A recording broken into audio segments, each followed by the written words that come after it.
So we are going to have this mock for design, right? Yes, sir. So what do you understand by the meaning of machine design? Machine design means there we'll find the dimension of the components in which machine dimensions of the machine component for the safety sides. Just we are seeing where the failure will takes place, how the failure will takes place. Based on that, we'll consider all the aspects of design and we'll make the component of for the particular purpose. Okay. Have you heard the term tribology? Tribology, sir? No, sir. Not in machine. No, sir. No. No, sir. I heard just tribology in the sense it is friction like things, sir. Just it is a one kind of branch I heard, sir, but I don't know about. So you have studied about the bearings, right? Yes, sir. What is the purpose of providing a bearing? Bearing is to reduce the friction, sir, in the rotating elements. Okay. So how do we reduce the friction then? By making use of bearing? Sir, in ball bearing, instead of making the contact area contact, we are keeping the reducing it to the point contact so that friction will be reduced in the ball bearing. And that's all.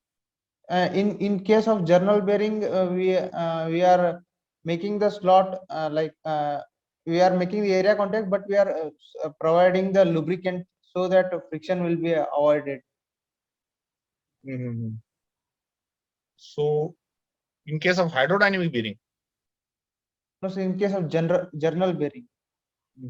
Journal bearing. So, what is journal bearing? Journal bearing is a kind of bearing in which there is a surface area contact of shaft, sir. In case of ball bearing, there will be a point contact of the shaft. So, can you let me know some of the functions of the lubrication that we do in case of journal bearings? To take away the heat, sir, and to reduce the friction. Okay, that's all. Yes, sir. So what will happen if heat buildup take place in the bearing? Let's say you're having a journal bearing, right? Yes, sir. And let us say heat buildup takes place. Yes, sir. If the heat buildup takes place, the lubricant will melt, sir, and its viscosity will be reduced, and it is flow out from the casing. So there will be no lubrication. As viscosity is a function of temperature, sir. If temperature is increases, then the viscosity will be reduced. So how will you decide that which particular bearing is to be used? Whether you should have to go for rolling element bearing or whether you have to go for the sliding contact bearing? How will you decide that? Yes, it depends on the application, sir.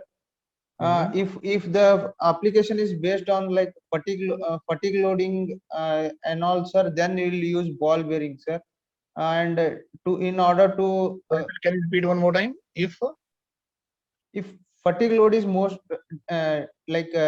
design most dangerous, like the particular component is failing due to fatigue loading, we are using the ball bearing, sir. And in order to you mean to say that where in the cases where there are chances of fatigue failure, there we will go for ball bearing, right? Yes, sir. Okay. And in which case we will go for sliding contact bearing? If the load is acting like along the axis of the shaft, then we are going for a sliding contact bearing. Along, if this is a shaft, if the load is acting along the axis of this shaft, then we are going for a sliding contact bearing. So it means we cannot use sliding contact bearing if the load is acting perpendicular to the shaft, axis of the shaft, right? I think, sir, I am not sure about. Hmm? I think, sir, but I am not sure about the particular statement. Mm-hmm. So what is hydrodynamic action in hydrodynamic bearing? Sir, in hydrodynamic bearing, we are supplying the lubricant at atmospheric pressure, sir. Mhm. While in case of hydrostatic, we are supplying the fluids from the using some external device above the atmosphere using the pump and also. Mhm. So what is the difference? In hydrodynamic, there will be atmospherically we are supplying the lubrication. We are supplying at atmospheric pressures. Yes, sir. In case of hydrostatic, we are supplying above the atmosphere by using a external source pump pump and also. No, then if in hydrodynamic bearing, if we will supply at atmospheric pressure, then how it will support the load?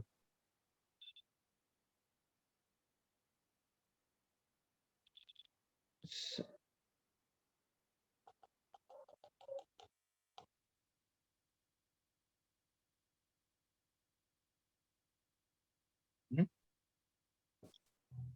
You are saying that in hydrostatic bearing, you are supplying the lubricant with the help of a pump. Okay, there I can understand. But how you are going to support the load in a hydrodynamic bearing?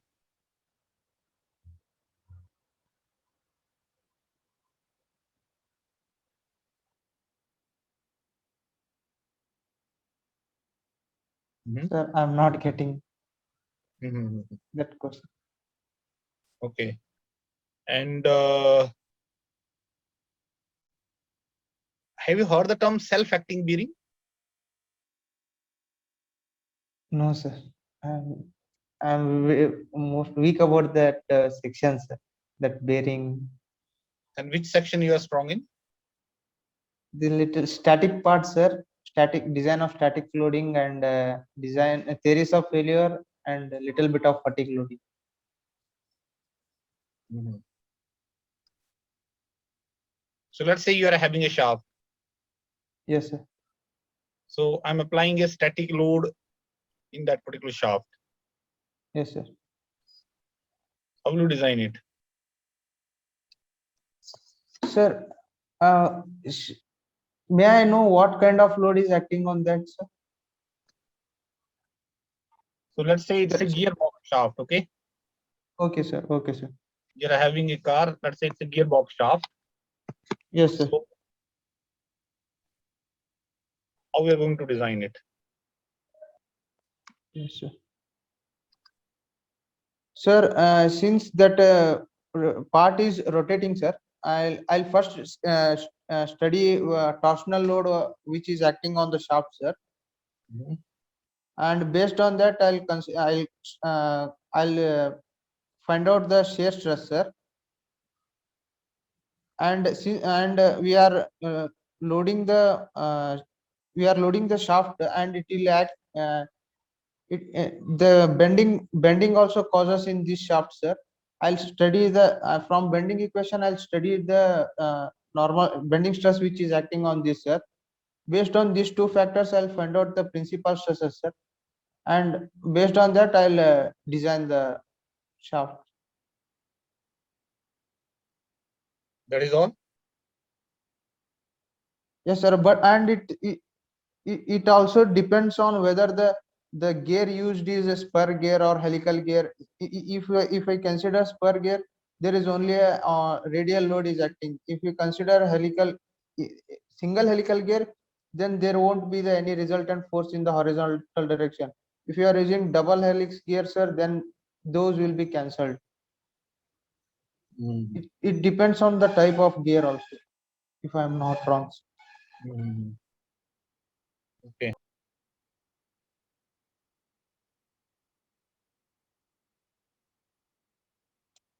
Okay, so this is a rigid bracket, okay? Yes, sir. So can you show me the maximum value of the stresses, where they are going to occur, and what is the nature of those stresses? Yes, sir.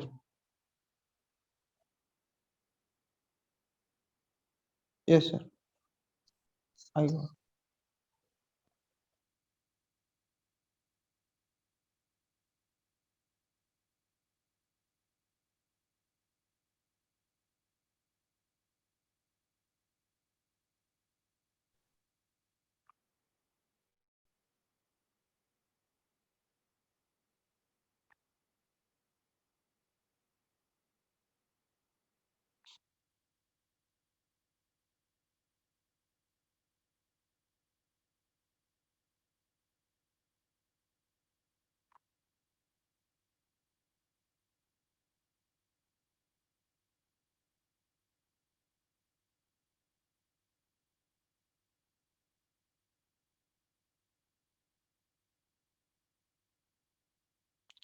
Sir, there is, sir, if I reduce that diagram to this one, sir,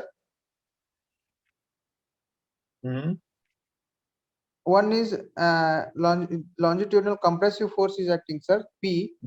If I consider this part as E, and there will be a bending, sir, bending force is acting on that, sir. Due to bending, there will be a PEY by I, that is sigma 1, sir. No, show me the point where you're going to have the maximum value of the stress and what is the nature. Okay, sir.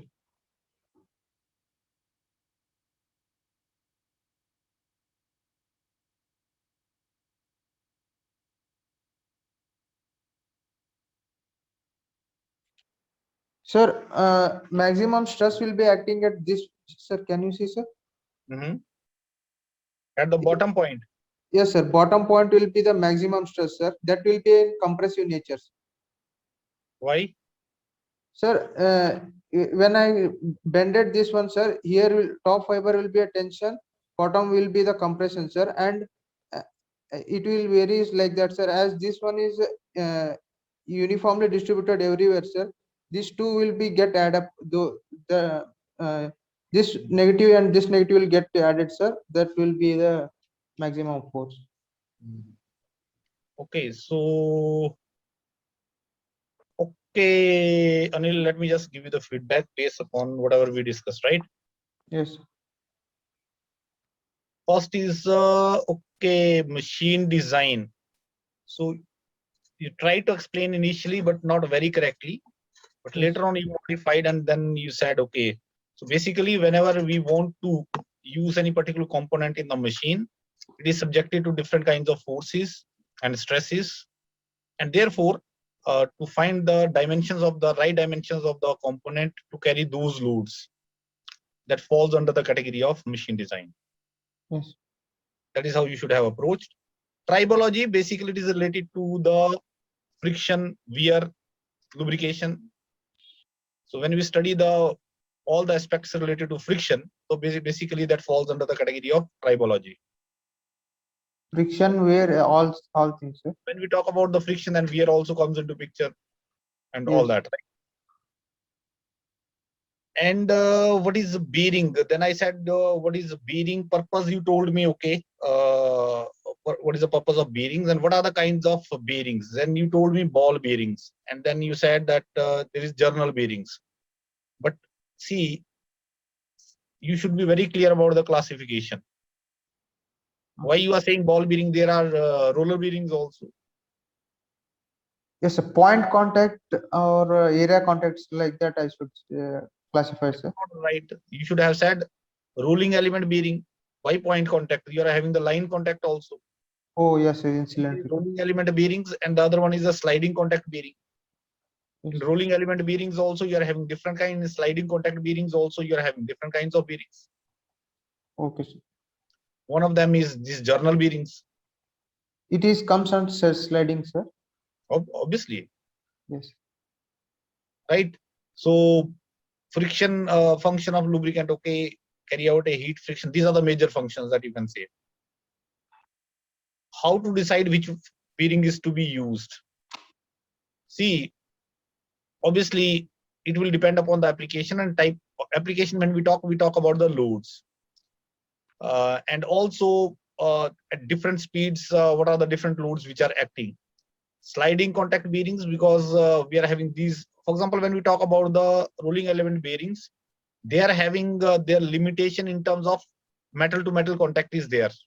So if we use them at very high these speeds, then obviously there is going to be noise is going to be created, and therefore damage may take place. So that means when you have to go for very high speeds as well as the, let us say, very heavy loads, then you go for the sliding contact bearings, right? That way, general statement if you have to give. Then you mentioned very incorrectly fatigue failure. You're saying that we will use ball bearing where fatigue failure is there. So Yes, don't sir. bluff. When you don't know, don't bluff. Yes, sir. You're bluffing about it. Then you're saying that sliding contact bearing can carry the axial loads. Now, when you are giving this statement, it means you don't know anything about the bearing. It means you have not studied even the basic part of the bearings. Yes, sir. Yes, sir. That is why I had suggested you don't appear for the mock unless and until you are ready with that particular whole subject. Yes, sir. Right? So you have not prepared this topic, but randomly I went and I started asking. So in interview you can be asked from anywhere. Yes, sir. Yes, sir. So it carries no meaning, basically. So this gives you the idea that you have not simply seen this topic, because sliding contact bearings as well as the these rolling element bearings both can carry radial as well as the thrust loads. Yes, sir. Sir, in our gate syllabus, it is very little, sir. That's what I am unable to catch at this topic. Why there is a elaborate chapter. Frequently question is framed from this section. Yes, sir. That both most of the time they'll concentrate that topic based on problematic, sir. That's what I'm little weak. But how can you solve the problem if you don't know the basic part? Yes, sir. You Yes. don't know even the difference between this radial load and this thrust load. Then how can you solve the problem?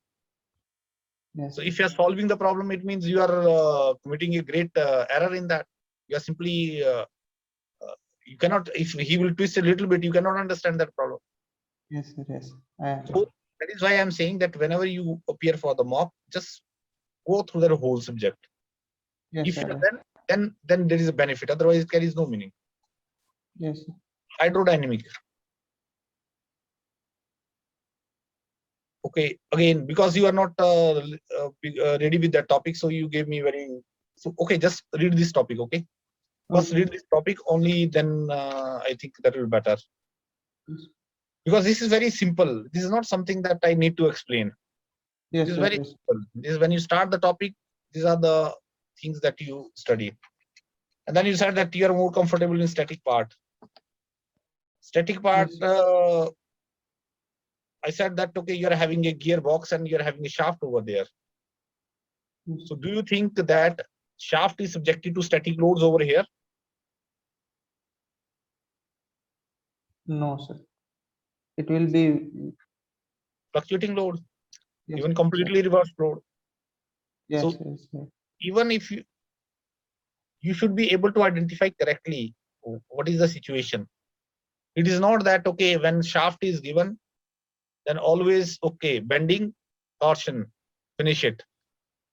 That could be okay. You can use if the load, the shaft is running at very low speeds, more or less static conditions. But when it is running at a significant speed, then definitely you have to consider the this fatigue loading part also.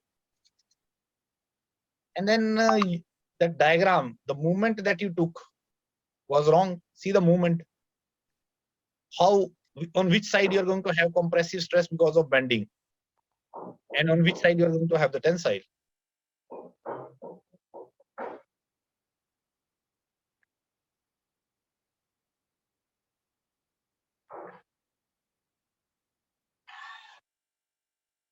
Sir, top side will be a tension, sir. Bottom side will be a compression. Why? This is the load given to you.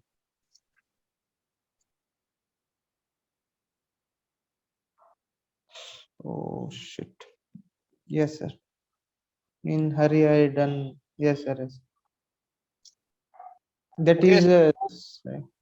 Just think about the situation, right? So, okay, so Anil, so I think you need to prepare. You're not ready with the subject as of now. Okay. Yes, sir. Go through the subject, go through the mocks already over there, or maybe you're having these intro experiences also, Yes, and sir. revise the subject. Until Yes. unless you revise, you will not be able to answer. Sir, any authentic source for bearings to Sorry? read, sir? Any Sorry? source for reading bearings chart? Read any particular book, just refer any book or notes that you are having. Book you can refer, Bandari is sufficient, or maybe do the job if not sufficient. Yes. So you need to read the book, you need to see the basic part, see your notes, Yes, sir. listen the mocks Yes, sir. and intro experiences. Yes, sir. Okay. Okay, sir. Okay, Anil.